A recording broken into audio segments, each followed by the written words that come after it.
Excellences, Monsieur le Président de la République, lors d'une de vos allocutions sur l'école, vous aviez retenu toute l'attention de la communauté éducative en affirmant, je cite,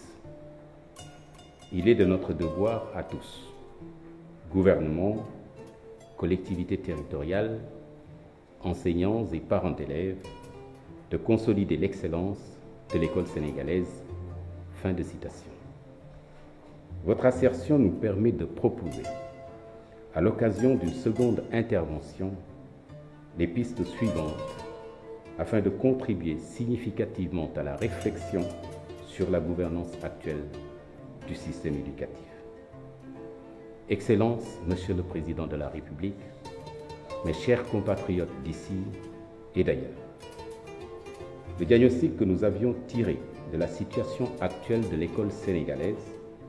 nous avait permis de faire des propositions de transformation de notre système éducatif. Nous mettions l'accent sur la nécessité d'une nouvelle gouvernance de l'école pour qu'elle soit en conformité avec nos réalités socio-culturelles, tout en intégrant l'évolution mondiale actuelle, essentiellement marquée par la vitesse, la proximité spatiale, l'immatériel, l'éphémère, l'incertitude et la nécessité du développement de soi. Nous avions alors proposé 5 axes majeurs qu'il convient de rappeler brièvement avant de poursuivre notre adresse. Un redressement fondé sur les technologies de l'information et de la communication, articulé à l'apprentissage tout au long de la vie. Des taux de transition devant impacter l'enseignement supérieur et l'innovation.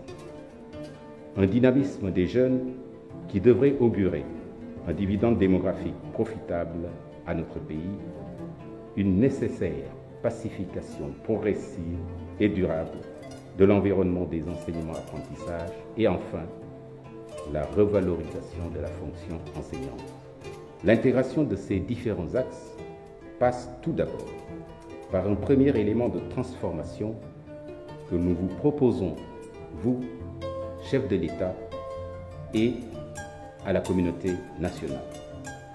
Il réside dans une exigence de vérité et de transparence, sous-tendue par un réalisme dans la priorisation des investissements, parmi lesquels ceux destinés à l'éducation devraient occuper une place centrale. En effet, l'appropriation collective de notre situation de pays pauvres très endettés, PPTE, et sa matérialisation dans les comportements quotidiens du sommet à la base de notre gouvernance aurait été salutaire. Le discours sur un nécessaire sursaut national plus audible de la part de tous les citoyens, les enseignants en particulier, est plus pertinent dans l'apaisement du climat politique et social. Un tel changement de paradigme devrait nous autoriser à orienter nos investissements sur les surpriorités que sont les secteurs sociaux de base, éducation, santé, accès universel à l'eau potable et agriculture. Certes, l'État a fait beaucoup d'efforts dans ces domaines, mais le Sénégal a d'énormes besoins, sans cesse croissants en matière d'éducation. Ces besoins découlent à la fois du développement du capital humain comme facteur de croissance économique et de progrès social, de la demande croissante d'éducation impactant la démographie, de la lutte contre l'analphabétisme comme gage du bien-être individuel et collectif. Convenons donc que dans un contexte de rareté de ressources financières,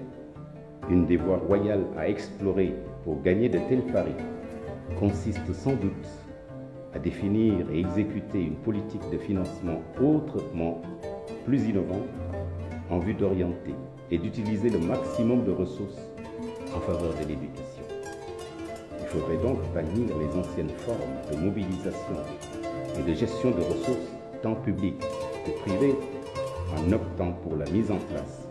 d'un système de répartition des ressources disponibles auprès des différentes sources de financement en fonction d'une quadruple logique de transparence, de reddition de comptes, de sanctions positives et négatives et de priorisation des besoins humains dits fondamentaux. Nous proposons comme second élément de transformation un changement d'appellation de l'actuel ministère de l'Éducation nationale. À la place, un grand ministère fédérateur chargé de la valorisation du capital humain paraît plus adapté au regard de notre potentiel démographique, essentiellement marqué par sa croissance et sa jeunesse, et des réalités actuelles du monde en perpétuelle évolution. Il s'agit là d'un important changement de paradigme,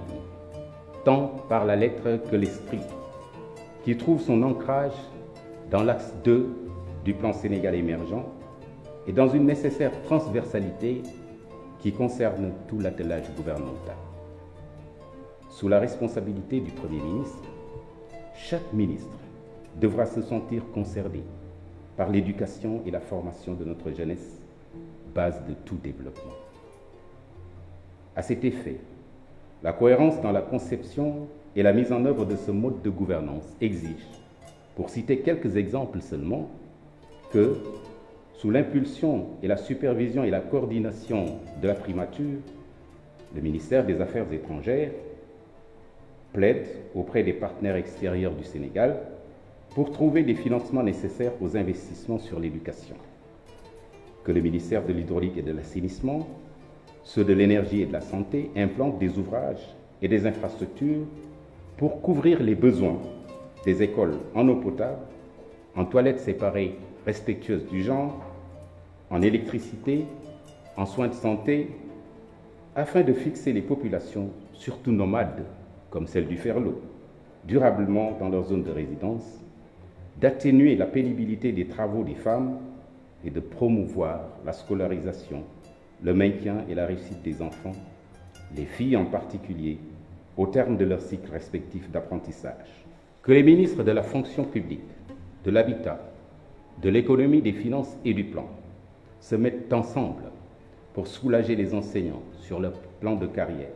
leurs régimes salariaux et indemnitaires, la facilitation de leur accès au logement décent. Que les ministres de la Famille, de l'Enfance et du Genre, de la Justice créent des grappes de convergence pour une prise en charge conséquente des droits des enfants, surtout les plus vulnérables, ceux à besoins éducatifs spéciaux. Que le secteur privé, la société civile, les collectivités locales, les parents, les syndicats d'enseignants soient mis à contribution de façon participative et inclusive pour familiariser précocement l'enfant, du formel comme du non formel, avec les liens entre l'environnement d'apprentissage et celui de l'entreprise, entre le physique et le numérique, afin de le guider dans le choix de son futur métier et que ce modèle soit soutenu et territorialisé progressivement. Au demeurant, les sous-secteurs de l'éducation préscolaire, de l'enseignement élémentaire, de l'enseignement moyen, de l'enseignement secondaire, de l'enseignement technique et professionnel et du non formel devront être regroupés au sein de ce ministère intégrateur pour assurer la cohérence, la continuité du système et préparer les jeunes qui en seront issus, soit à l'enseignement supérieur, soit aux métiers professionnels et techniques dont le Sénégal a largement besoin pour émerger vers 2035. Les pouvoirs publics ont défini une vision et des stratégies de l'action publique visant le développement du Sénégal et, pour ce qui concerne spécifiquement le secteur de l'éducation et de la formation, la Convention internationale des droits de l'enfant, l'objectif de développement durable numéro 4 des Nations Unies, la Constitution de la République du Sénégal, le plan Sénégal émergent, la loi d'orientation 91-22 du 16 février 1991, la lettre de politique générale pour le secteur de l'éducation et de la formation,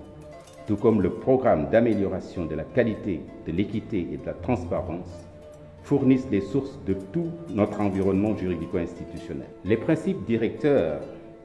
devant retenir notre attention à tous sont, entre autres, une revalorisation des principes et valeurs de la République, une approche par les droits humains qui considère le droit à l'éducation comme le préalable à l'exercice de tous les autres droits, une proximité dans l'identification et la gestion de la demande et de l'offre d'éducation et de formation, la responsabilisation, l'inclusion et la participation de tous les acteurs, un renforcement du partenariat entre acteurs, une promotion de la bonne gouvernance par la transparence et la reddition des comptes, une rationalisation des ressources humaines, matérielles et financières par la recherche de l'efficacité et de l'efficience. Avec un ministère chargé de la valorisation du capital humain tel que nous le proposons, toute décision politique devrait aller, autant que faire se peut, dans le sens de la protection, du renforcement et de la pérennisation de l'objectif de lutte contre la pauvreté, pour la réalisation duquel une éducation de base universelle, équitable et de qualité semble indispensable. Sa création permettra aussi de garantir la défense des droits humains fondamentaux, comme indiqué dans la nouvelle vision tracée par les pouvoirs publics du nouveau programme pour l'amélioration de la qualité, de l'équité et de la transparence. Enfin, grâce à un tel ministère, toutes les politiques nationales ayant un impact sur l'éducation et la formation renforceront les stratégies de développement plutôt que l'inverse. C'est dans cette dernière optique que nous aimerions insérer la revalorisation de la fonction enseignante que nous aborderons prochainement à l'appui de la nécessaire transformation de notre système éducatif. Excellences, Monsieur le Président de la République, mes chers compatriotes d'ici et d'ailleurs, je vous remercie de votre attention.